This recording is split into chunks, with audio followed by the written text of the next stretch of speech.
Hi, this is Andrew from LaptopReviews.com, and I have here with me today the ThinkPad X230 on the left, and then the Apple MacBook Air on the right. Now that is the MacBook Air 13-inch, and it is the latest version with Intel's Ivy Bridge processor. And the X230 also uses Intel's Ivy Bridge processor. The one difference there is that the MacBook Air is using an undervoltage version of the processor, whereas the X230 comes with a fully fledged processor. You can get Core i3, i5, or i7, although I should note the i3 version is going to be the older generation Sandy Bridge to give you a budget configuration. So I just wanted to talk a little bit today about the pluses and minuses of both of these, as they're probably two of the more popular ultra portables on the market today, and one that a lot of discerning buyers will be looking at. So let's just kind of do a comparison.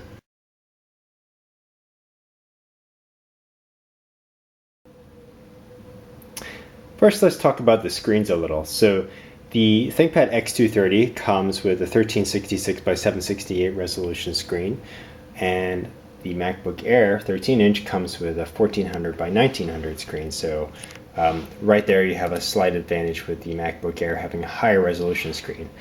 And what you'll also probably be able to tell here is that the MacBook Air screen is quite a bit brighter.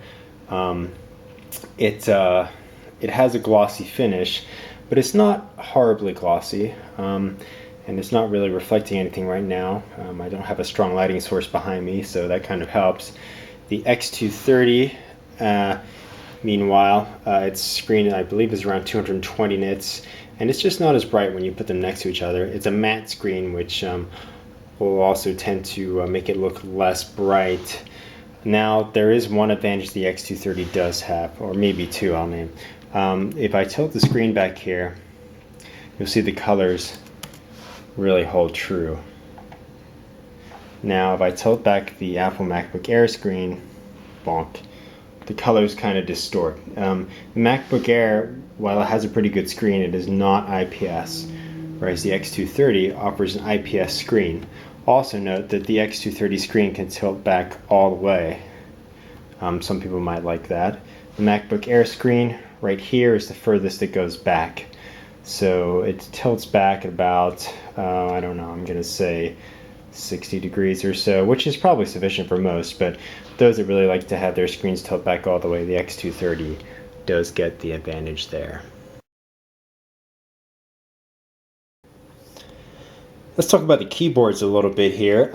Both have a backlighting option, which since I'm in light right now, you're not really going to see. So kind of a tie there, and that's a very nice option to have. The ThinkPad X230 also has a light that turns on above the screen. It's hard to see, so you have a couple of different lighting options on the keyboard. Both use a chiclet style kind of keyboard, and both very spacious. The ThinkPad X230 offers a pointing stick in the middle. Then it has these dual navigation buttons down here. It has a click pad down here, so anywhere you click registers as a left click. Now, if you look at the sizes of these two touchpads, you compare them, there's really no comparison. The MacBook Air touchpad is probably almost twice as big as what you get on the X230. It's very nice, easy to glide on touchpad. It's definitely the best touchpad in the industry. Whereas the touchpad on the X230, it's dimpled, so it has a kind of a textured surface. It's just not as easy to use.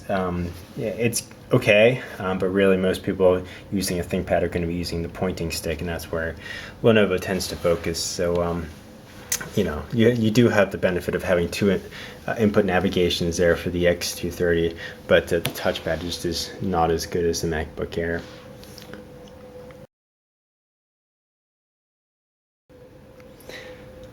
So let's talk about build quality a little. The ThinkPad X230 is made of an ABS plastic, so it's very sturdy, and ABS plastic is used in a lot of things that are designed to be able to hold up under extreme conditions. So it's a good building material, though it is certainly not as rigid and solid as the aluminum that you get with the MacBook Air.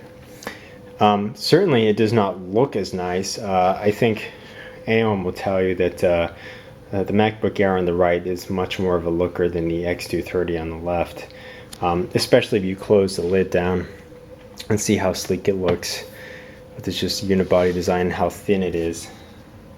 I mean, it's just razor thin there. The X230, by comparison, when you put it next to it, just really looks like a kind of a boxy, clunky thing that's, while it's very functional, I don't think it's going to be called, you know, something that you would put in maybe a fashion model's arm walking down the catwalk. The Apple logo, of course, lights up, whereas on the ThinkPad, you just get this ThinkPad logo on the right-hand side, and the Lenovo badge on the left-hand side, and certainly the brand awareness is on Apple's side there. So if you're looking for style, Apple wins. But as far as build quality goes, the metal hinges on the ThinkPad X230 are just some of the best in the industry there. It's, as you can see here, I'm having trouble opening it with one hand. The MacBook Air, it has nice sturdy hinges. It's, again, I'm not grabbing it in the right place here, am I? It's pretty tough to open with just one hand, but it can be done. It has kind of just a hinge all along the back there. It is very sturdy feeling. It feels great, but I would say the X230 is slightly better. It's kind of hard to really talk much about build quality. I've only had these laptops for a couple of weeks, so the one thing I do worry about with the MacBook Air is I have a watch with, you know, a metal clasp on. I found like when I'm typing, it tends to scratch up against the body, and that kind of makes me nervous about scratching it. And just in general, it seems like it's going to be easier to scratch the MacBook Air and leave some lasting damage, whereas the ABS plastic on the ThinkPad, you know, you can kind of beat it up as much as you want, and it wipes off. It might not be the best looking stuff, but it's certainly durable and resists scratching. So, but as I said, over the long term, it's really it's hard to tell which one's going to hold up longer because it's only been a couple of weeks. But I would be confident in both. I would just make sure to put the MacBook Air inside a sleeve to prevent scratching on it.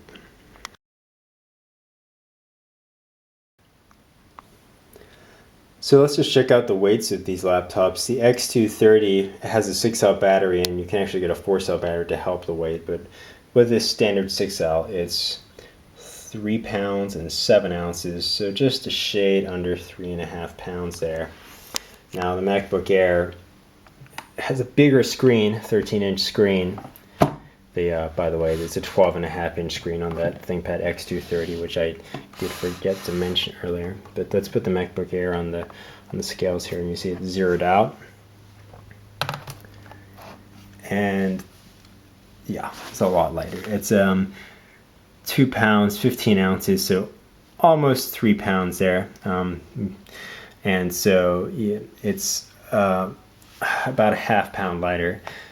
Just over half pound lighter, but yet, as I said, you get a bigger screen on the X230s, or excuse me, the MacBook Air. So you got a bigger screen going on there, higher resolution, and yet lighter overall weight. While we're at it, let's just compare the thickness. Now, if I put them back to back, it kind of really stands out here, just how much thinner the MacBook Air is. You could probably stack 2 MacBook Airs together there and still be thinner than the X230. So you know, if you're craving thinness, then the MacBook Air wins by a long shot there.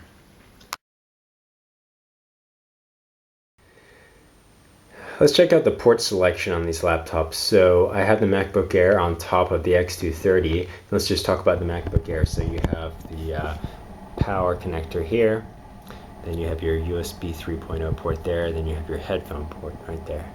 On the X230, I have the USB 3.0 port, VGA monitor out, mini display port.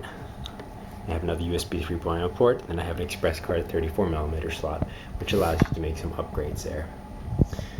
Now that's the left side, so let's rotate around here to the front.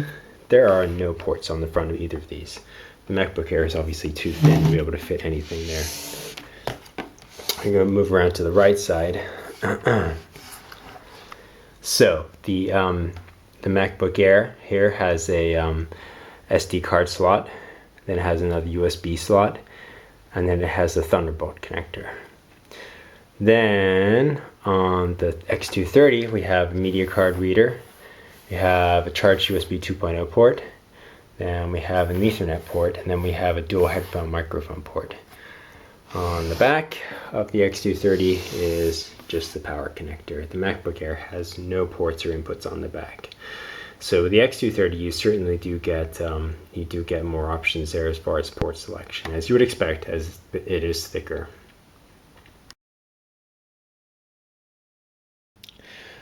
So just to talk about upgradability a little bit, the MacBook Air is pretty much so non-upgradable.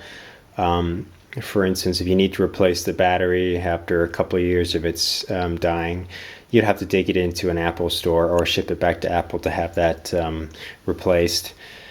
I suppose if you're very brave or know exactly what you're doing, you could do some memory upgrades, but for the most part, that's impossible to do. You need to configure it at the time of purchase.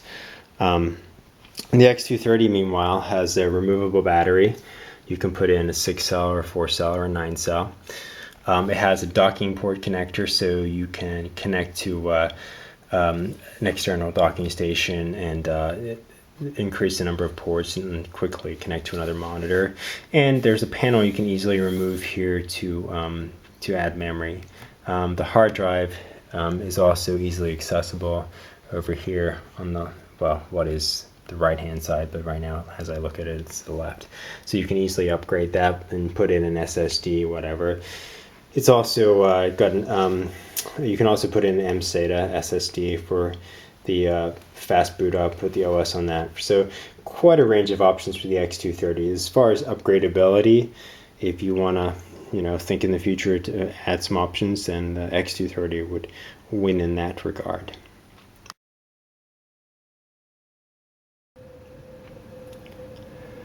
So I hear quite often a lot of people doing a comparison between the MacBook Air and other Ultrabooks, or in this case the X230, and the question always is, what's better, which should I buy? But there really is no answer to that. It depends on the user. It depends on what your needs are.